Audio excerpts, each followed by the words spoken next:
Hi, this is Zak Mir with the Bulletin Board Heroes here at Zak's Traders Cafe for Thursday, the 30th of January. Starting off with the FTSE 100, where you can see that we're still in that bull flag, which has been in place for the best part of 2 weeks.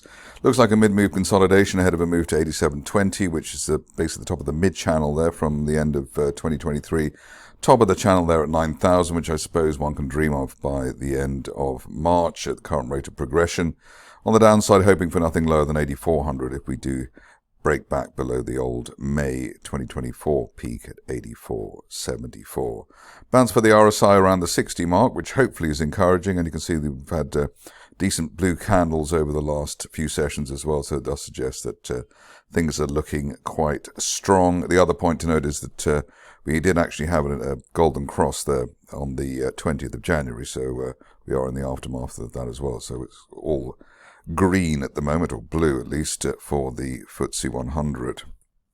Moving on to the DAX, and here picture is of a market which is, actually overshot the rising trend channel, the top of that, which actually suggests that we're looking at something like that at least, which is even more encouraging than the previous channel drawn. 22,000, the top of the target there, which we're looking for by the end of next month, while we're above a recent support at 21,000, so rather simple analysis there, above 21, looking for 22,000 on the DAX. Moving along to the Dow, which has managed to withstand the worst of the deep seek effect, and here slight double top there with the 45,000 level and the record highs of November, December, but still we've got the top of that rising trend channel from last March. Look forward to 46,400, while we're above the 50-day line at 43,600. On to Bitcoin, which has been in a range basically between the 50-day line and the record highs above 108,000. That's still the case, but I suppose the longer we stay above a rising 50-day line, and we had a bear trap rebound from below it, and in the wake of the latest RSI 50 rebound, which is one of our favorite leading indicator signals, looking for this market to hit the top of the range, 109,000, with the price here up to 122,000 and the March resistance line projection from last year as the best case scenario target for the end of February. On the downside, hoping that any rug pull will be no lower than 93,000, which is an uptrend line there from November. Moving on to gold, and here you can see that we are basically back at the highs, the record highs, and looking for the top of that rising trend channel from back in April, as high as 29.70, perhaps not by the end of next month, but maybe by the end of March, while we remain above the broken October resistance line there at 27.20. Recent support has come in at or above that particular level. Worth looking at the pound just to see whether Heathrow expansion might have done the trick for this market. In fact, in a way it has. We've maybe not for a good reason, in the sense that maybe this is a reflection of the interest rate outlook, but a bear trap rebound from below the initial January support there, 123.50, above that, looking for at least the 50-day line again at 125.10, and then obviously back up to the late December resistance around $1.26, but surprise recovery there for the pound dollar, especially given that we are still in a falling trend channel with its floor at $1.18. So let's see how that pans out. The initial alarm for the bears would be a break back above that 50-day line. We haven't been back above that since back in October. Moving on to the stocks, and starting off with the stock which I haven't looked at for years, if not at all, actually, Airtel Africa, and here, beautiful break to the upside, and the reason for the inclusion today, just in case you're wondering how high this might go, is that there is the top of a broadening triangle there up to £1.80, depending on what happens there. You can see that already we've been in the run up to a golden cross, which should hopefully happen over the next 24 to 48 hours. The interesting thing there is that obviously the market responding to the company's Q3 results in a positive way. Only back below 135, basically the low of the day, and yesterday's resistance really delaying the upside scenario there. Next up, we've got a stock which was covered here before the strategic update yesterday, which means it's a good look for the charting situation. It already looked as though we had buying in here, maybe a few people with psychic abilities buying in there. It was a sideways shuffle above a rising 50-day moving average. It's one of our best setups, and that's been basically in place since the 17th of January. And you can see just ahead of yesterday's news, the market's still rising, the 50-day line still rising. And now we actually have the 200-day moving average rising, so we're going to a golden cross.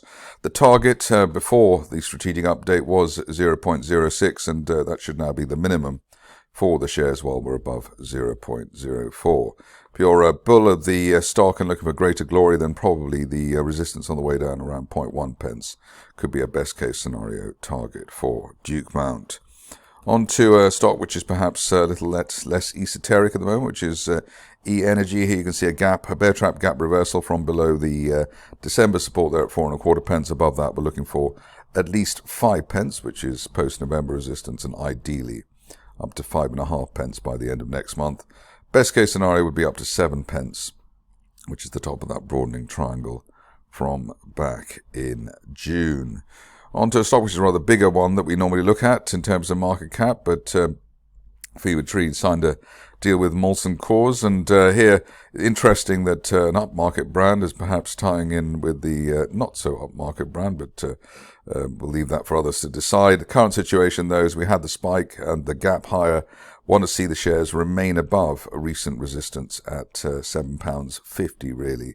While we're above that, we've got a best case scenario target up towards £9 at the top of that broadening triangle, but obviously a bit up in the air literally at the moment for that situation. Moving on to Genel Energy, and here we've had a bear trap rebound from below the December support there at 59 pence. A decent move towards the 50-day line now at 68 pence. Above that, got a best case scenario target up to 90 pence. And if you've read the RNS of a couple of days ago, it does actually look as though the shares deserve a bit more than being near the bottom of the range. This stage, only back below the initial January support there at 62 pence would turn this situation back to being a sell into strength.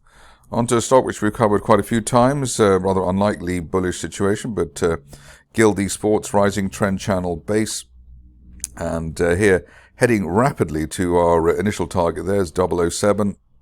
Above that, looking for a fresh target on the upside, which could be up towards the 0.11 pence level, maybe by the end of next month, but looking rather better there at Guild than it has for a long time, especially if we get an end of day close back above the gap down that we had back in October at 006. Above that on an end of day close basis should hopefully seal the deal for a move to 0.11. Moving along to a stock which I looked at the other day and seems to be progressing well, and the reason for including it today is we've upgraded the upside.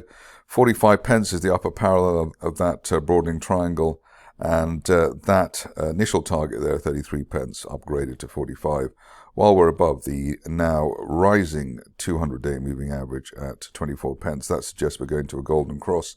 The run up to a golden cross tends to be the strongest part in the cycle. Very good update, well, a sort of optimistic update from Kromek today. Here you can see that we narrowly missed the top of that broadening triangle there from this time last year at 9.25 pence. I suppose that's still the maximum near-term target, while we're above a November resistance at 6.8 pence. On to the last two. The first one is Marechale, and here you can see that we've got the shares overshooting the runway by quite some distance. We had a rather ambitious-looking target there at 2.8 pence the last time we looked at the shares, and it's always good that this software saves up the old lines. And next target there now up to 5.25 pence is the best case scenario by the end of next month, while we're above 2.8 pence. Finishing off with another stock which was highlighted even before the rise happened, which is Zenith. Here we had a bear trap island reversal, and that was the signal back from August to October, so gapping down in August and gapping up in October. We then had that extended sideways shuffle, which was identified in November and December, and then obviously then the massive rally. Various targets along the way, the last of which has been 9.5 pence. Above 9.5 pence now we can upgrade the situation to as high as 14.5 pence, which would take the shares back to 2017 when we were all much younger than today. That's it for me today. More updates tomorrow.